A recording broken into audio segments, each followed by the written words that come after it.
Here's a time lapse showing how you could grow fresh basil leaves and basil seeds in your pond's bog filter.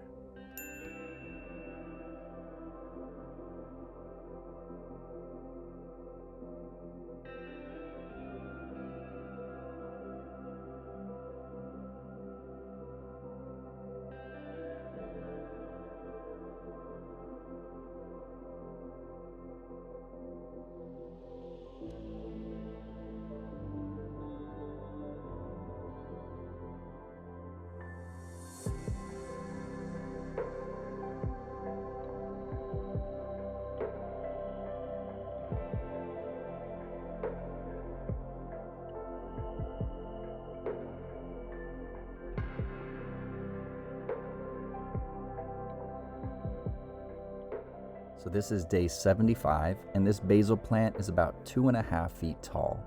I've intentionally let this plant go to seed, and it is ready to start harvesting its seeds.